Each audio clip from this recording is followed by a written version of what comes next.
asking blue pill, red pill, corporate press, I've had my fill. I'm just a simple chap, believing in my own will. Rap fire, math evil, scheming, this is no drill. Haters masking boosted, but still with no chill. Need to come and take it if you wanna mess with my hill. We've been 3D printing, setting ready for that ghost kill.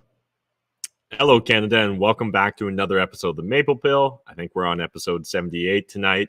Hope you guys are having a good Wednesday so far. I see we've got Kyle and Kohana in the chat. Appreciate you guys jumping in there, sharing your perspectives. And we've got a full course of the Maple Pill tonight. We're going to be talking about the Canada Goose problem. One story that we won't be covering is apparently Justin Trudeau dropped an F-bomb in question period tonight. I guess I'm just going to say it. I don't think that it's a big deal, although I am, naturally curious about what caused him or triggered him to want to drop an F-bomb. At the end of the day, politicians are humans. They should be able to every now slip. There's a lot more to dislike about Justin Trudeau than whether he dropped an F-bomb or not in question period. Although, again, I really do look forward to looking further into it. I'll probably spend a little bit of time sleuthing probably tonight or tomorrow. But I, anyways, didn't see it initially. Any summaries, just everyone was talking about the fact he did it rather than, whatever. Anyways, enough of that BS. Let's jump into it because we actually have some real news stories to cover tonight. Again, as always, appreciate you guys jumping in, sharing your thoughts, your opinions, your perspectives, what stories you're following in the chat. So again, really appreciate Kohana and Kyle and everyone else that's usually active in the chat. So first story I wanted to cover tonight, this is from Global News. PCs have pulled away from PAC as Ontario election set to begin. And this is an Ipsos poll. As we've chatted about in the past, I think any of these polls these days need to be taken with a grain of salt, but just wanted to share it because we haven't really been talking too much about the Ontario election at this point in time. It appears that the progressives are progressive conservatives are still in a good position in regards to this election if they want to win a majority. The only thing I was going to comment on, and again, I don't pay nearly enough attention to Ontario politics at the provincial level, is I'm just shocked that the Democrats can garner 25%. And in theory, I'm shocked that the Liberal Party can garner 26% with Del Duca, but our fellow citizens sometimes leave a little bit to be desired. And speaking about how they sometimes leave a little bit to be desired, this is from the Fraser Institute polling Canadian support for new federal government programs. And wouldn't you know it? It turns out everyone loves government spending until you actually explain to them how the government might actually be able to fund that spending. So if you ask them things like, would you like more healthcare? Would you like pharmacare? Would you like dental care? Would you just like the government to pay for everything? It turns out the majority of people will be like, yeah, that sounds good. But if you change the question and you actually add in, would you like free pharmacare if GST was to go up? Turns out, your poll results change dramatically. And so that's what the Fraser Institute's really exploring in this case. Oftentimes you're looking at like a 20, 30% drop in support amongst some of these things. So, it's really important, like, for the love of God, we need to start teaching math and basic economics in school, or people need to start homeschooling their children and making this more obviously understood, because I don't understand. Does everyone literally think the government just secretly has a giant pot of money? They sort of do because of fiat currency. But again, there's still consequences through inflation. And so the fact that people are like, yeah, I would like everything for free. And then the moment you tell them like, oh, you might have to pay for it, it turns out they really changed their position on it. Yeah, maybe we should actually start framing all of this when government's offering to give us free shit based upon the actual cost rather than just focusing on trying to quickly buy the votes while everyone's distracted by their beer and popcorn. Again, link to that Fraser Institute study in the video description down below, as well as links to everything we're going to cover tonight. So next story here, just want to play a clip. Essentially, today in question period, I asked the Minister of Transport when all Canadians will be able to fly. Once again, the minister continues to promote division rather than unity and freedom. I'm not going to play this clip for you, but no surprise here. They've got no plan to ever let up on their discrimination against the unvaxxed. At this point in time, I'm really curious what's actually going to be the tipping point. Will we just need the UN to come out and state that, like, hey, Canada, maybe you should, pull back a little bit on the tyranny here? Because I'm not sure what else is going to drive it at this moment in time. And I guess I've almost come full circle on this from being like red pill, black pill, clown pill, white pill. I kind of feel like I'm somehow reversing back to clown pill, where I'm almost starting to find the humor in this. Like, this is just the song that never ends. It goes on and on, my friends. Just people never being allowed to leave their country, and people never being allowed to travel domestically on airplanes or trains. That seems to be the future that the Liberals are focusing on providing us.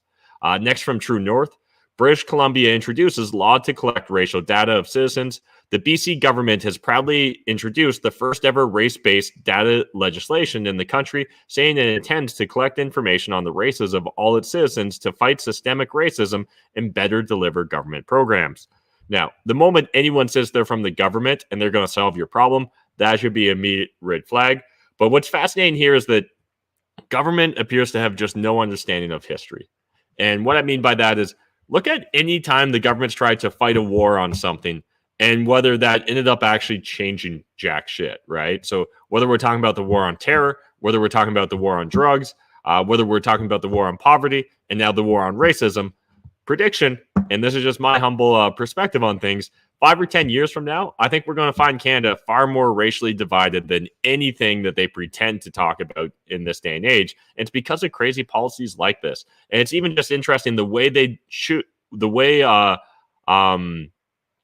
premier chose to frame this entire conversation. So the way Horgan framed it was constantly just through the lens of racism and identity politics, right? So our province is shaped by diversity, with people from all over the world choosing to come to BC to build a better life. But for too long, systemic racism and the long-lasting effects of colonialism has unfairly held people back when it comes to education, job opportunities, and more. And so further on, he goes on to talk about how proud he is that he's able to have a minister that's going to make this announcement, who I think was from Southeast Asia. And be recognized by the first ever South Asian speaker in the legislature of British Columbia to introduce that legislation. And he goes on to talk about how, British Columbia's government is now more diverse than ever before. Again, I'd much rather just for you as the government to brag about how you're becoming efficient, to brag about how you're balancing budgets, to brag about how you're actually solving real problems, rather than just trying to shadow box with boogeymen that you've made up. Next, from the counter signal, Motion 11, NDP hands Trudeau the power to shut down Parliament. And I just, why even do this? I get why they're doing this, because essentially, I assume there's some scandal on the horizon, and the Liberals and NDP just want to be able to press the pause button the moment the narrative starts to drift away from their preference, right? So let's say that, tomorrow magically every other country opens up and they go back to normal. I think we'd honestly see Trudeau try and press the pause button on Parliament and be like, well, let's wait till the fall. We know it'll be another COVID season in the fall, and we won't look silly for having continued to enact these crazy policies against our own citizens. Again, that's my take. But this is from the counter signal. NDP members voted in favor of the Liberals' Motion 11, which effectively gives Liberals the power to avoid criticism from the opposition and shut down Parliament until September. As a result of NDP members' vote on Motion 11, Liberals can now present without a notice a motion to adjourn the House until Monday, September 19th, 2022, and that the said motion shall be decided immediately without debate or amendment. I'm going to need to see a really good explanation before I'm ever going to understand why this is necessary, right? Shenanigans are afoot. Next, let's jump over, and this is going to bring us into our first red pill story of the day. This is from the Real Andy Lee Show on Twitter. I encourage you guys to give Andy Lee a follow. This is reportedly a bizarre reply by Dr. Fisman. As federal agencies have noted, the use of vaccination as a wedge issue to foment social division has been identified as a key goal of threat actors, likely including hostile states. What did I just read? And I'll say that's kind of my take half the time on the stories that we're covering here these days. It feels like they're so... The mainstream narrative is so emboldened by their... I guess just their recent wins for tyranny, that they feel so comfortable now speaking in almost pure newspeak dialect. So essentially, again, whenever in doubt, just blame, we want to be the most inclusive society in Canada, but when everything goes wrong, anything goes wrong, I should say, just blame foreigners. Oh, it's those Russians. It's those Americans. It's not Canada or Canadians that are frustrated at the Canadian government. It has to be those Russians. It has to be those Americans. It has to be those Trumpists or Trump supporters. And it's wild. Like, to talk out both sides of your mouth on this subject matter, right? We jump from one story about talking about inclusiveness, unless you're Russian or American, in which case you should probably be demonized because you must be interfering with Canadian politics. Next from Andy No. Ahead of last night's Antifa riot in Portland over abortion, they gathered in front of the federal courthouse and created a mini autonomous zone with blockades. At night, they smashed up buildings, businesses, and started fires. Video posted. So if you guys want to go down this thread, Andy No kind of breaks down the different, civil disturbances, the vandalism, just the crazy shit that Antifa normally is going to do, right, when they're in the riot season. And as I mentioned yesterday, and for anyone that wants to hear my take on Roe versus Wade or my position on abortion or just explore that subject matter, go watch yesterday's video. I'm going to try and not cover abortion too much going forward because I think I've said most of what I need to say about it unless something really dramatic happens. But I do feel like this could be the primer for a whole new set of riots this summer because we are coming into riot season in the United States. And with this being a midterm election, it just feels like a perfect thing for the deep state and the Democrats to want to see happen, right? The same way that they wanted to see happens from Black Lives Matter in 2020 during the federal election. Next, I want to highlight this thread here from JJ McCullough. Essentially, he's just breaking down for his followers the difference in the way the Canadian Supreme Court and the American Supreme Court works, and explaining that, hey, those of you on the left, you probably wouldn't actually really want it, your Supreme Court to function the way Canada does. And yeah, I agree overall with his perspective and the way he breaks things down. And one of the things I really did want to highlight here, part of the thread, members of the Canadian Supreme Court also do not have to be vetted or approved by anyone to serve and are simply appointed unilaterally by the Prime Minister, who seems to just outsource their choices to the legal establishment who have zero interest in diversity of thought. And this is a big part, right? Well, I'm not sure what happened there, but this is a big part of it, where in the United States, there really is a diversity of thought, right? Like, there are justices with very different and strong opinions from each other. And I think at least for the most part, hopefully the majority of them really do believe that their goal and purpose is to be a check and balance on legislatures and essentially a check and balance on the state. And I think in Canada, as JJ highlighted here, Canadian judiciary and indeed law schools are extraordinarily hive mind with very little intellectual diversity within them. I think that describes not honestly even just law schools in Canada, but post-secondary institutions in general in Canada. Next from the Daily Mail, revealed George Soros, Clinton, and Obama staffers in European government are behind anti-mass campaigns. Oh, that's kind of distracting. Let's get rid of that. European governments are behind anti-Musk campaigns to force big corporations to boycott Twitter after Elon demanded to know who funds these organizations. So essentially, a group of 26 activist organizations and NGOs signed a letter to companies who advertise on Twitter, warning them to reconsider if Elon Musk makes changes. And, this is just taking cancel culture to a whole new level. But this is the new normal in these culture wars, in my opinion. We're going to continue to see cancel culture wielded particularly by the left. But I hope that on the right, what we're going to see is new outlets created, right? So new businesses stepping up, willing to support freedom of speech platforms, willing to support freedom of speech activists. Because if not only are we getting pushed by, say, government policy, like here in Canada with Trudeau pushing out or promoting so many different bills to try and restrict freedom of speech, to try and dictate what is Canadian content in order to classify what is appropriate Canadian or vetted Canadian news media outlets. And then on the other side, we've got cancel culture, where companies are so scared of the woke mob right now that if one person with 0 followers tweets at them, sometimes we'll literally see them cancel giant advertising campaigns like literally they did with Jeremy Boring and with Harry's razors, right? A story that we covered in the past from the Daily Wire. Next, jumping over, and this one is like, again, it's so hard to not see the irony and hypocrisy here, and yet, honestly, the tone deafness as well just seems to have completely missed a lot of people on the left. So if you guys didn't see it, motherboard here. So here's a tweet. Rogan has recovered from COVID-19 and used his first show back to spread misinformation about the horse dewormer drug he took. Now, let's be very clear here. He didn't take horse dewormer. He took the word that starts with an I that I think will probably still get me in trouble on ivermectin. And it was prescribed to him by a physician.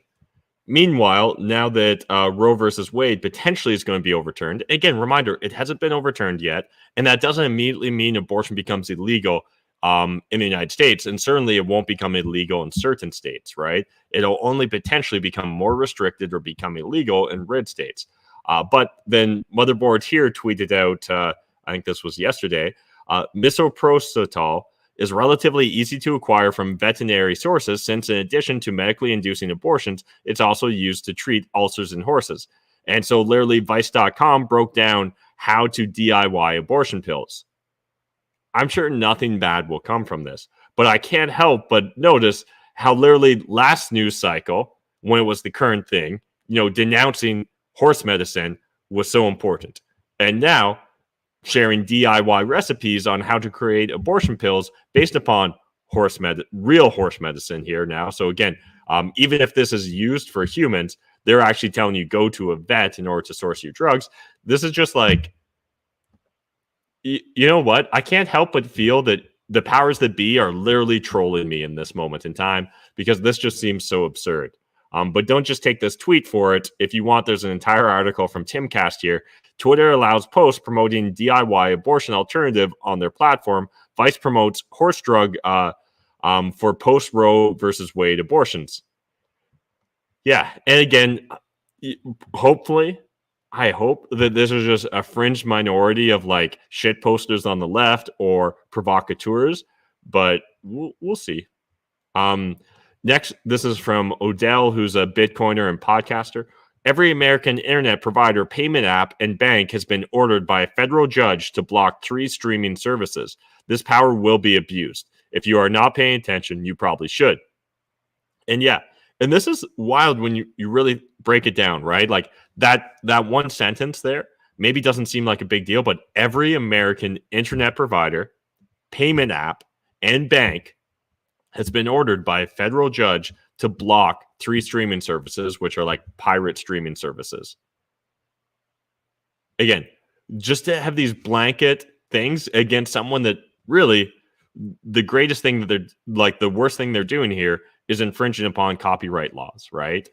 So again, I've kind of ranted in the past about how I think intellectual property rights are wrong-headed. A lot of our rules and legislation. We even covered here in Canada how they're giving another 20 years to copyright holders.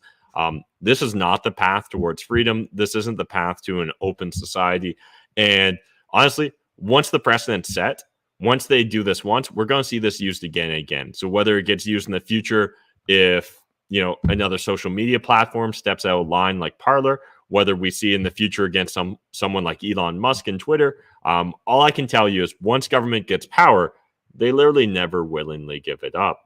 Next from Spencer Fernando, Canada can no longer afford virtue signaling politics. And I 100% agree with the sentiment. And essentially, he highlights here, consider that the Liberals and NDP have made the following assumptions about the world. Debt costs will remain low, despite the fact that today we saw the Fed increase rates by 50 basis points, right, in the United States. In fact, we even saw, I forget whether it's called the Bank of India, but essentially the central bank in India did an emergency meeting or an off-cycle rate hike today as well, I believe, which is very unusual when we're talking about central banks. Military spending is unnecessary. Now, I would disagree with Spencer on this one because I think right now, because of Ukraine, both the NDP as well as the Liberals actually believe military spending, or at least military gift spending, as in like giving military spending to Ukraine, is actually important. Oil and gas is finished. The transition to renewables will be easy. Shared national values don't matter, and population growth and money printing can replace productivity. And sadly, yeah, a lot of that actually rings very true, in my opinion, when we think about the assumptions the Liberals have made throughout the pandemic and what their policies seem to reflect, right? We can always reference that famous quote of budgets balance themselves. Next, and this is going to bring me into my first black pill of the day. This is from Blacklock's reporter. Bank freeze wasn't verified. And this shit just drives me crazy because we all suspected this was the case based upon the linguistic, limbo that they were doing, or the contortions they were forcing upon themselves when they were trying to answer questions about how the bank freezes were being implemented in Canada. And yet they constantly told us we were crazy, we were conspiracy theorists, we were spreading misinformation. But then when you dig down into it, it turns out there was no goddamn checks and balances on the banks when it came to freezing Canadian bank accounts. And if this isn't concerning, again, just think about what we just talked about in regards to in the US with that federal judge's order. The precedent's been set now. So literally the precedent in Canada is Emergencies Act. Yeah, you can pretty much pass it whenever you want. Want to freeze Canadian bank accounts? Yeah, there really shouldn't be any consequences. Just tell the banks to freeze whoever they think. And that's good enough. So from Blacklock's reporter, this is a direct quote. Assistant Deputy Jacks, there was no verification that was done. Financial institutions acted in good faith.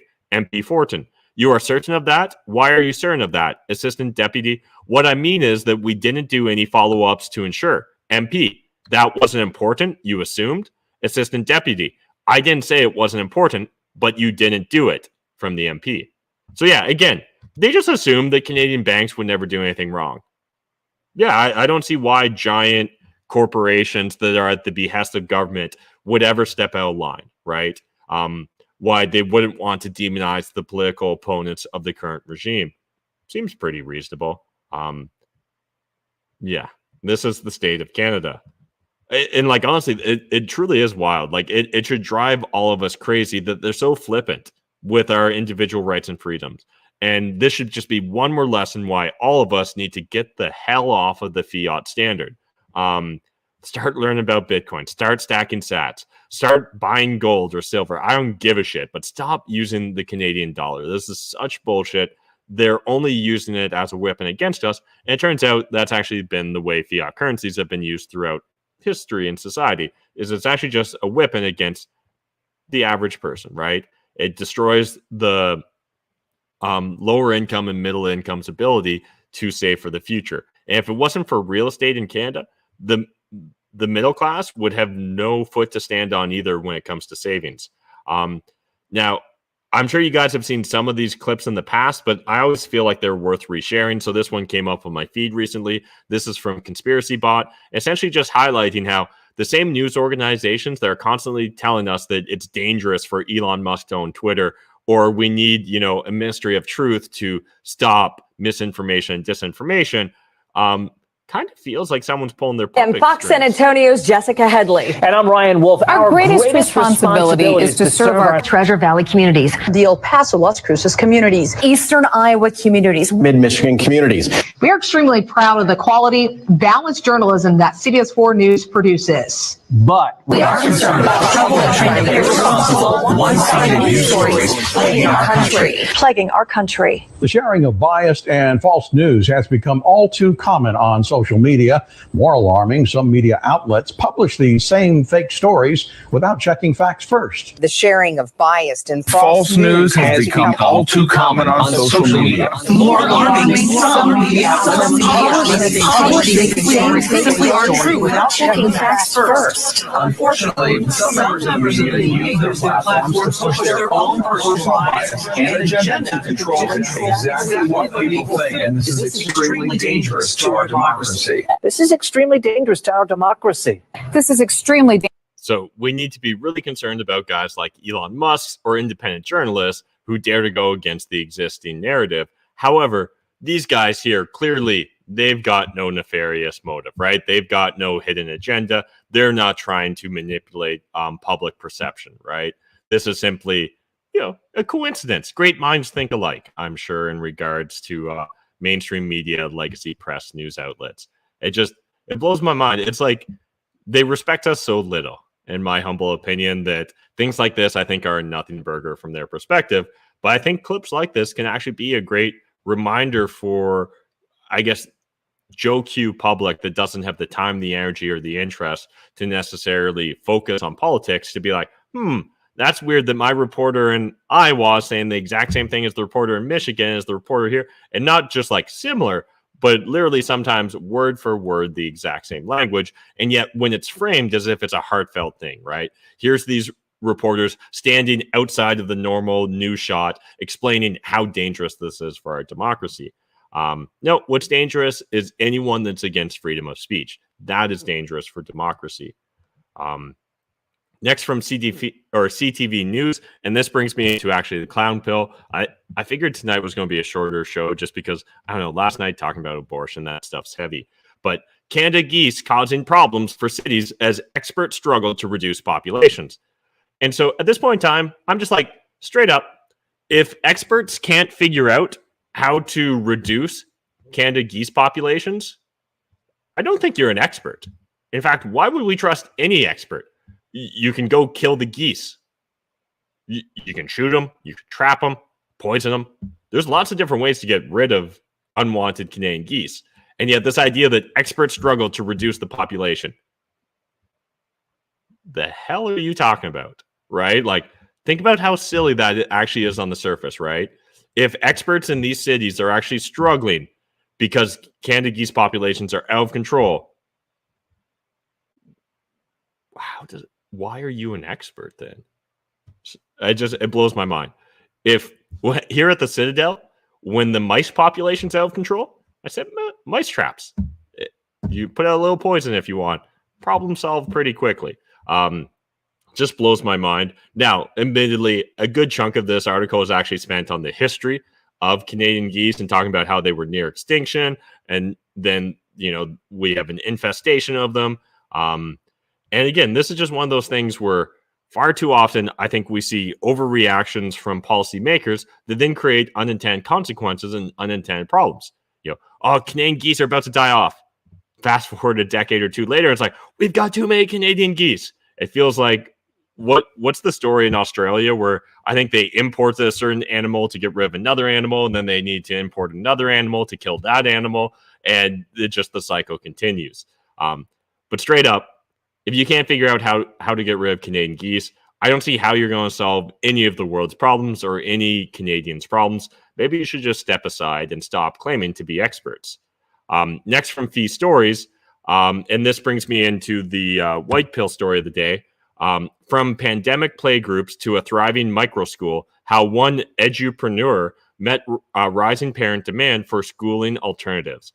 I thought this was a great little breakdown of just how entrepreneurs and free thinkers are entering the space to try and solve the problem of the corruption within our existing, public school system or federally funded, government funded, I should say, school systems. So if you guys want to check it out, I encourage you to do so. It's also part of a podcast series called Liberated Podcast. So I encourage you guys to check that out as well, because it's really focused on education, homeschooling, and setting up the next generation to not just become NPCs, unlike what it kind of feels like Generation Zoomer is all about. Next from Postmillennial, the Postmillennial acquired by Human Events Media Group to form new media powerhouse. I don't know a lot of details on this, but I hope that this is a bullish sign for independent journalism. And I hope, just like when we talk about the Daily Wire or Timcast or Blaze TV and Steven Crowder, that this just strengthens these outlets, because I think Postmillennial has done some really great coverage over the last, since they've been around, but particularly during the Freedom Trucker Convoy protests, right? We were regularly checking in with them. They're a regular news source that we bring up here on the Maple Pill as well. So I hope that this is a sign that there's more opportunities, that these companies are making money and they're going to continue to grow and expand. So there's that. And then finally, last white pill story of the day, Quebec to end mask mandates May 14th, citing better and better COVID-19 trend. Easily this could be a black pill because how do I not have my white pill there? Easily this could be a black pill because, you're still wearing masks. For the love of God, it's May 2022. We're over 2 years into this bullshit and you're still wearing masks. But hey, at least for the Quebecers amongst us, it looks like finally government's going to let you decide what goes on your face. So take the white pills as we can, right? So that's it for our stories tonight. Just want to share a couple memes with you guys. This one's from Sal the Agorist. So food shortages are coming, and a group of people talking here. I'll raise chickens. Someone walks in from outside the group. Did you hear about the leaked SCOTUS? Just big thumbs up. I can grow vegetables. We should train together to be able to protect ourselves. And again, I really like what this meme's getting at, which is don't let the narrative hijack you too often, right? I think it's fine to be aware of current events. In fact, I think it's important to be aware of current events and affairs. But at the same time, we don't want to become completely paralyzed by those narratives or by those news stories, because a lot of times it kind of feels like when they're trying to pit the left against the right, it's actually focused on just trying to distract us from improving our personal lot in life. So thought that meme was perfectly well done. And then another meme, a little bit more on the humorous side. I support the current thing loyalty card.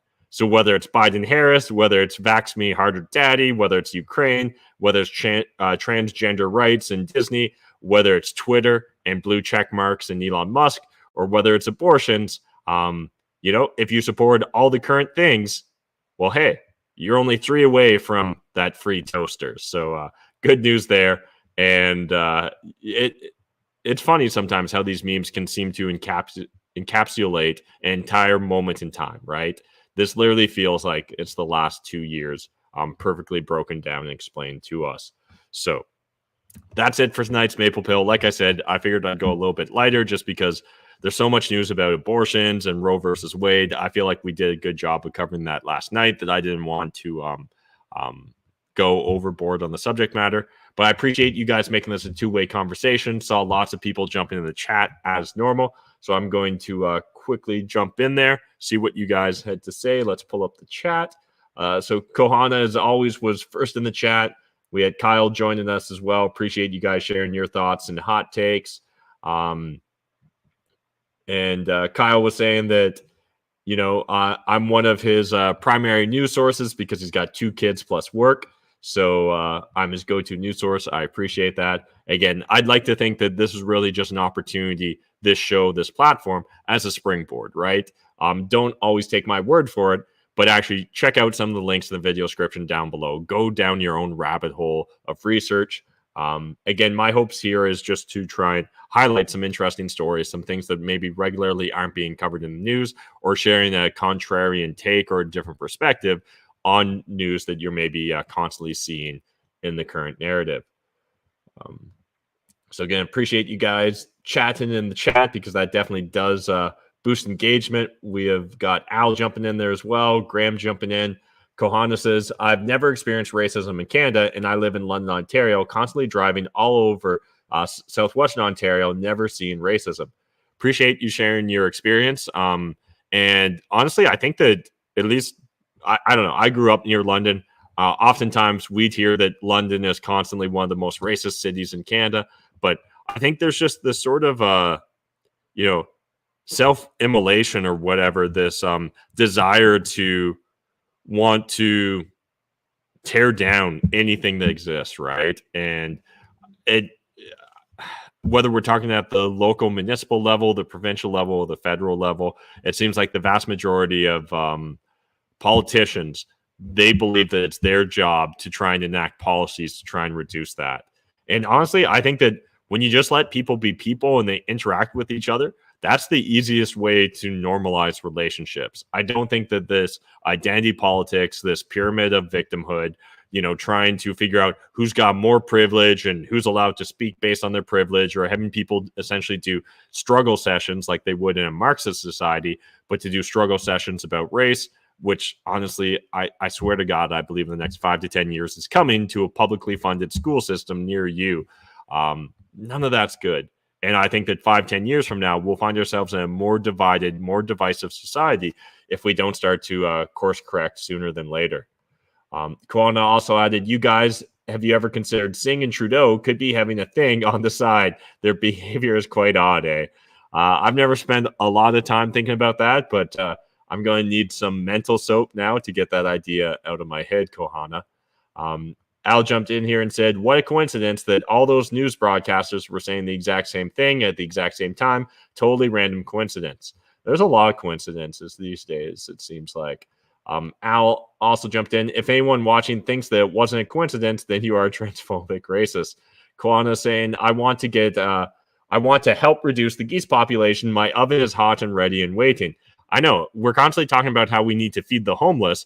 Why don't we just give them all free range on these Canada geese that apparently are running amok in Canadian cities? And I did a little bit of research about Canada geese, and it turns out, just so you guys know this, they can shit up to every 12 minutes, and in one day they potentially can defecate up to 2 pounds. So just there you go. The more you know. Random facts about Canada geese. Al said, if you guys have a mouse problem at the Citadel, why don't you guys just get a couple of cats? What was it? I was just looking at this the other day. So I've got a joke about this. Let me just see. It's not funny now, the fact that I have to look it up, but I don't trust cats, guys. And if you guys don't know why I don't trust cats, well, then you need to look into Project Acoustic Kitty. This is actually a real thing where, I forgot my screen share was still on, but this is a real thing where apparently the CIA tried to implant listening devices into cats. So, people are constantly talking about how the birds aren't real. Well, you guys should be looking shifty-eyed at your cat. That cat could be a Fed. That cat could be an informer. So be careful about what you allow your cat to overhear. Sarah D, that may be why they are so angry. Abortion got in the way of the Ukraine war. It definitely hijacked the narrative. Although I think defense contractors are still going to see the same paychecks regardless. Dirty Burger jumped in, said, what's poppin'? We've got Rise Above Health, Save Us, Canadian Goose, Zaddy. Al saying, Matt, I'm in Vaughan, and I'd say approximately 70% of people are still wearing masks voluntarily. Just wild. And again, think about the level of social conditioning that obviously had to have occurred over the last 2 years, right? Think about the fear porn and propaganda that had to have been shoved into the brains of the average Canadian for them to find themselves in that situation. And the fact that we've got Theresa Tam still talking about, well, even if COVID, decreases, we should all still be wearing masks because influenza is a threat. Influenza has existed, at least as far as I know, for as long as I've been alive. And the fact that, we find new rationalizations to justify continuing the new policies, it tells us everything we need to know, right? Do not trust government ever. Al also adds, Kohana, it's better to think of them as supplement pills and not pharmaceuticals. I'm not sure what that's about, but all right. Dirty Burger said, Legault is a tyrant. The folks in Vaughan have a different water supply. All right. I think actually owning your own filtration system's not a bad idea.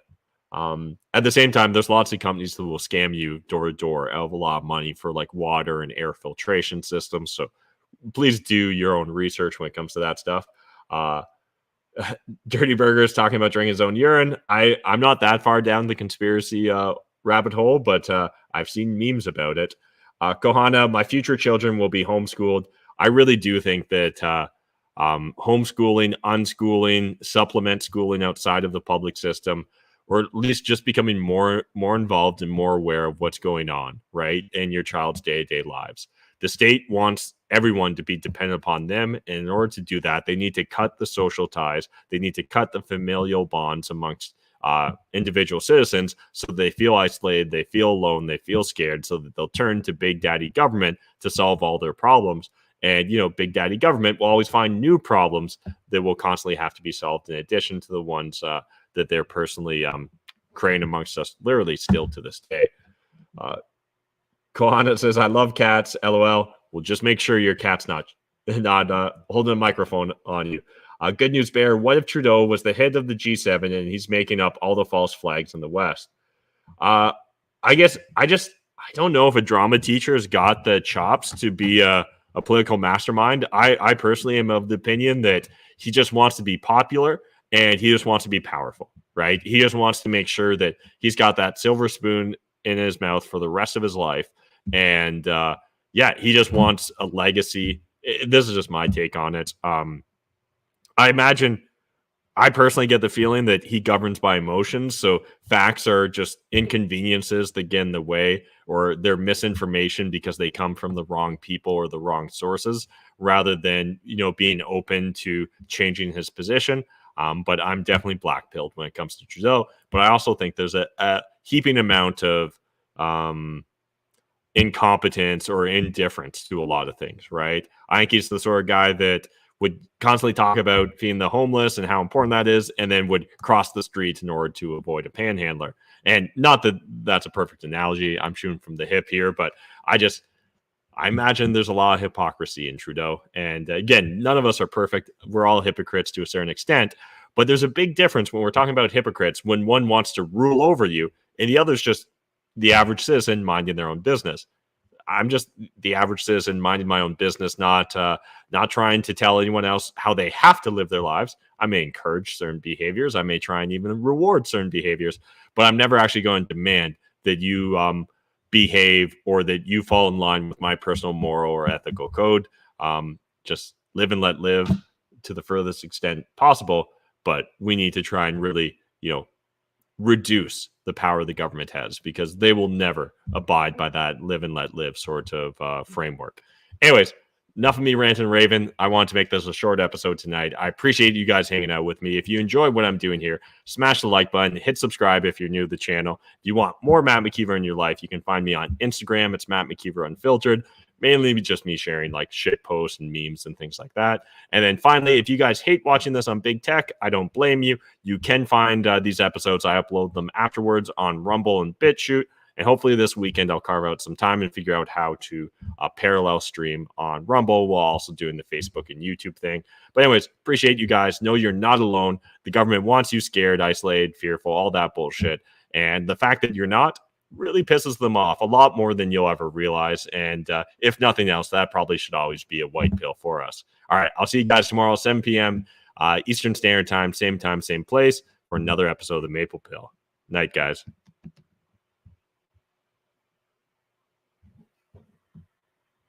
Asking blue pill, red pill, corporate press, I've had my fill. I'm just a simple chat, believing in my own will. Web fire, math, evil scheming, this is no drill. Haters masking boosted, but still